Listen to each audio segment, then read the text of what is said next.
E aí pessoal, tudo bem? Hoje a gente vai falar um pouco sobre a nova série da Netflix, Bebê Rena, uma série muito interessante, muito rica, que tem muita coisa que a gente pode discutir aqui. Então eu preciso dizer para vocês que vão ter vários spoilers, então se vocês não viram a série ainda, vai lá, olha, é muito interessante, muito boa série, e aí depois volta aqui no vídeo para a gente poder discutir e debater sobre esses assuntos. Eu sou João Otávio, psiquiatra, psicoterapeuta, e nas minhas redes sociais eu frequentemente falo sobre psicoterapia, psiquiatria, e muitas vezes a gente utiliza personagens de filmes e séries para poder ilustrar isso e deixar as coisas um pouco mais claras, certo? Sem mais delongas, vamos lá para o nosso vídeo. Então, a série, ela conta uma história baseada em fatos verídicos, reais, né? Inclusive, o personagem principal, né? Quem interpreta o, o Donnie, que é o protagonista, é o próprio ator quem viveu essa situação toda. Escreveu, né? E depois a gente vai poder falar mais sobre isso, mas como talvez tenha sido a forma que ele encontrou de, sei lá, ressignificar, tornar mais palatável, uma forma de enxergar novamente a história que ele mesmo viveu. Mas depois a gente vai falar mais sobre isso. No início da série, a gente já se depara com a situação, o conflito principal, né? O Donnie trabalha como garçom, atendente de um bar, e a Marta chega lá e pede uma água. Ele oferece uma água para ela. E ela acaba se apaixonando por ele e stalkeando ele.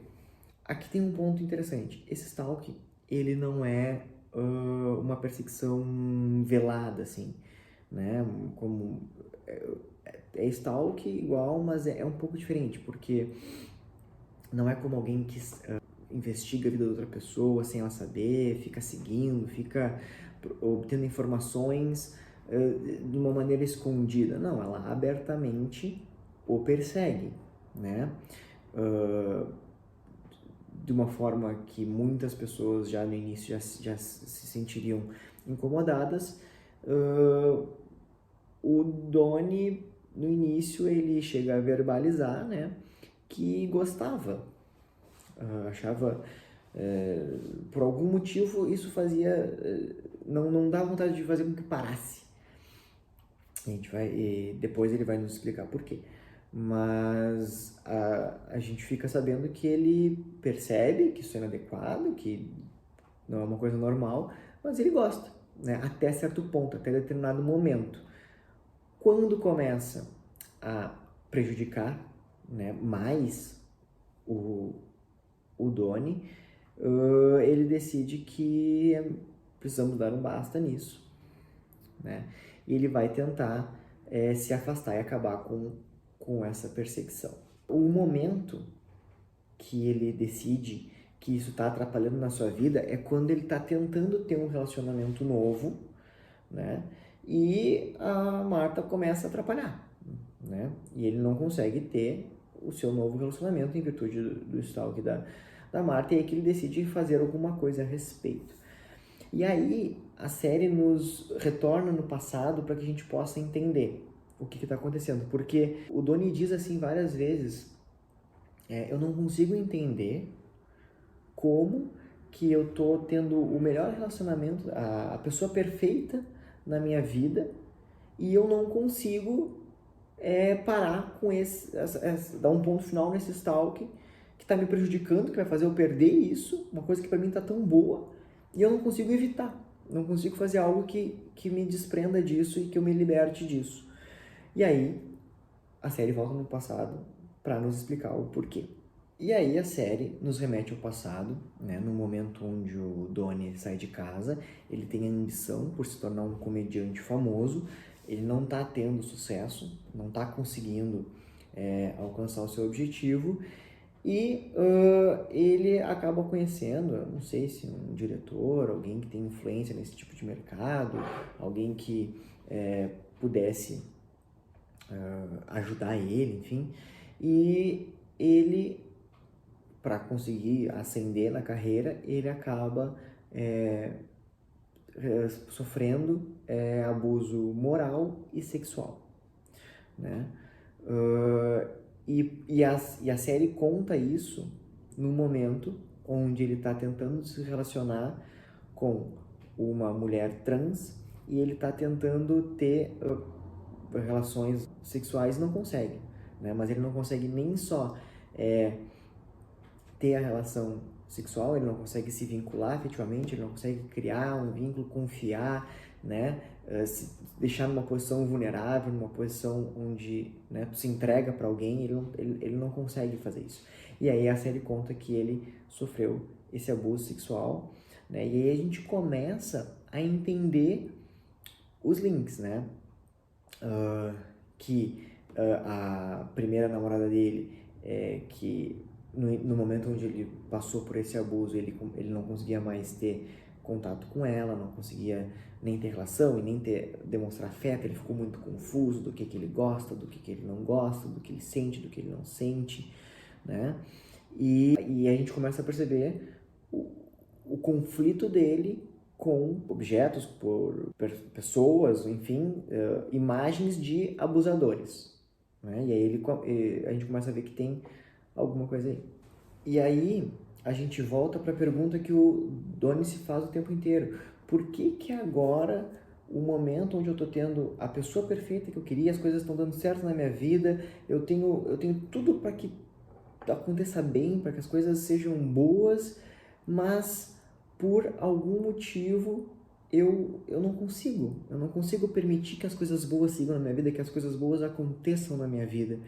E aí a gente pode pensar aqui, né? Pode não saber, não sei dizer a grande realidade, mas coisas que a gente pode imaginar, né? Que passou pela cabeça dele é que, imagina, se ele tem esse sentimento de culpa por ter se prejudicado, por ter permitido por muito tempo, mais do que ele gostaria, o abuso, né? Porque ele permitiu o abuso de certa forma. Claro, a gente sabe que não foi ele que permitiu, mas na cabeça dele, ele imaginar que ele retornava lá, sabendo que ia ser abusado, sabendo do que ia acontecer, ele seguia perpetuando isso, né? Então aí vem um sentimento de culpa muito grande, né? Que dá vontade dele, não, então eu tenho que me punir, eu não vou ter algo bom, eu sou culpado. Então ele acaba se autopunindo, se autoflagelando, né? Ou então, né, se ele acaba se identificando com a situação de abusado, né? Se eu sou um objeto que pode ser usado, abusado, jogado fora, se eu sou um objeto sem valor, alguma coisa que não presta a ponto de ser abusado, então eu não mereço ter algo bom. Então eu não mereço que as coisas vão bem na minha vida, porque eu sou algo só para ser abusado, né? Claro que isso tudo passando no inconsciente dele, né?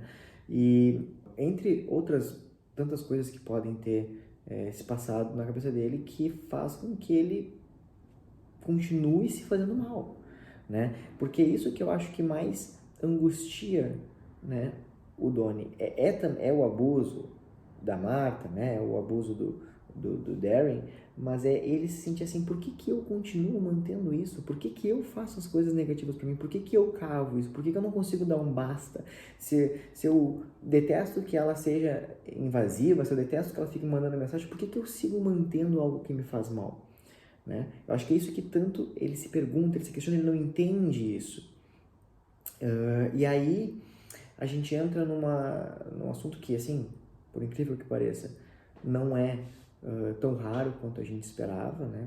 A gente talvez gostaria que fosse inexistente ou muito raro, é mais comum do que parece ser, tem até nome, né? Que é a síndrome de Estocolmo, né? Que é quando a vítima, né, de abuso ou de trauma, etc e tal, se apaixona pelo abusador, quando a vítima se apaixona pelo abusador. Assim, até a síndrome de Estocolmo, propriamente dito, talvez não seja tão comum, mas o mecanismo, a ideia, o que está acontecendo ali é muito mais comum do que a gente imagina. Eu nem estou falando que o Donnie se apaixonou pela Martha, por mais que ele tenha tido alguma relação com ela, né? Ele se apaixonou pela Martha ou se apaixonou pelo Darren, né? Não vamos chegar nesse ponto, né? Mas por algum motivo ele não conseguia se desfazer disso, se afastar disso. E a gente vê isso frequentemente em diversas situações, seja por relacionamentos tóxicos, maus tratos em casa, violência doméstica, relacionamentos abusivos, amizades negativas que seguem nos botando para baixo, mantendo relacionamentos que nos prejudicam, situações que nos prejudicam, a gente mantém trabalho, conhecido, não consegue se afastar de coisas que nos botam para baixo, de coisas que cada vez mais nos machucam e a gente não entende porque a gente não consegue simplesmente dar um basta nessa coisa negativa. Então esse mecanismo é muito mais comum nessa compulsão por fazer algo assim, essa compulsão, a gente escuta, né, por autossabotagem, compulsão por se prejudicar, é mais comum do que parece. E aí a gente percebe essa angústia enorme do Donnie, que ele fica tentando entender por que ele não consegue se livrar desse sentimento de repetir essas coisas que fazem mal para ele. Ele vai de novo no Darren. Ele tinha um primeiro abusador, que era o Darren, e aí agora ele tem um novo abusador que invade a vida dele, que é a Martha, que prejudica ele não consegue dar um basta e dizer acabou. E de certa forma ele até gosta, e essa confusão dentro dele de por que eu gosto, por que eu sigo mantendo isso na minha vida, sempre me faz tanto mal. E a gente vê que ele fica repetindo, né? Darren, Martha, nessa compulsão infinita, e ele segue, né? Mesmo que seja indo lá e revivendo de novo na encenação, né? Quando ele faz um vídeo sobre isso, ou quando ele escreve num script, ele está revivendo aquilo, né? Certamente quando ele encenou, ele reviveu aquilo de novo. Quando ele viu, talvez, o seu vídeo, a primeira vez que saiu na Netflix, a série, ele reviveu aquilo de novo. Por que ele fica revivendo isso? Talvez seja para tentar dar um final diferente, né? Quando ele permite, ele vai de novo lá no Darren, talvez ele tenha uma parte dele que vai deixar lá e dizer assim, agora tu não vai mais me abusar. Agora acabou, agora chega. Quando ele perpetua a Martha, talvez de uma forma de, beleza, eu tenho um novo abusador aqui e dessa vez eu vou fazer diferente. Dessa vez eu vou dizer um chega, dessa vez vai ser a última e eu vou reescrever inclusive a história do Darren. Quando eu disser não pra Martha, que eu tô permitindo, quando eu disser não pra Martha, eu vou estar dizendo não pro Darren de novo. Eu vou estar reescrevendo isso e ele fica nessa tentativa constante de fazer diferente. Né? Nem que seja, não consegui dar o final que eu queria na relação com a Martha, então eu vou lá e escrevo tudo no script, talvez com a minha visão, com uma e conseguiu, de certa forma, né?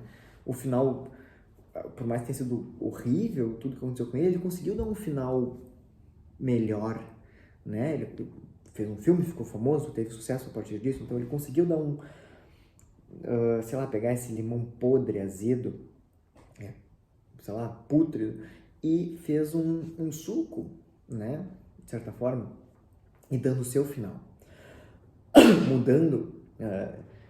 mudando o destino final da história.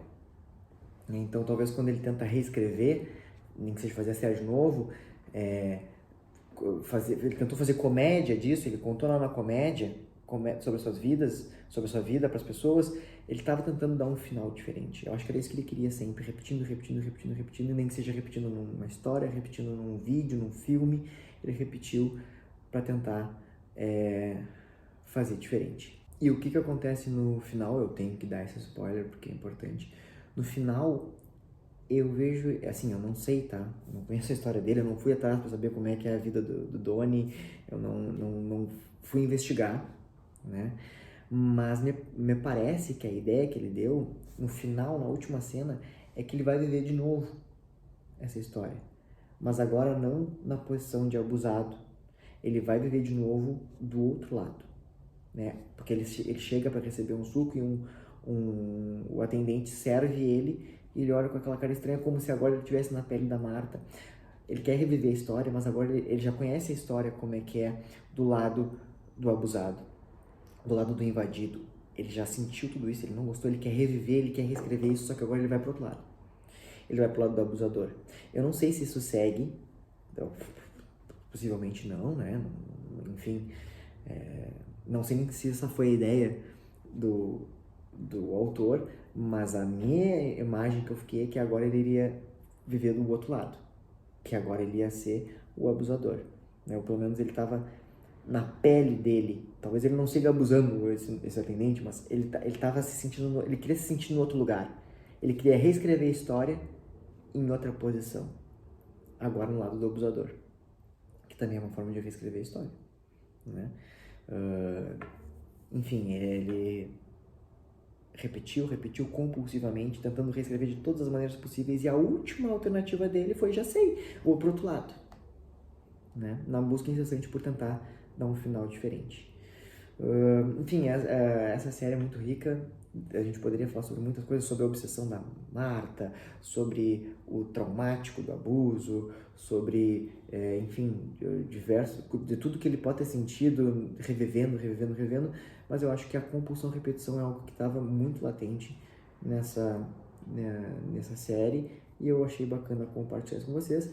Estou aqui, caso queiram discutir nos comentários, mandar lá, vai ter conteúdo também sobre isso no Instagram. E era isso aí, pessoal. Até a nossa próxima conversa. Valeu!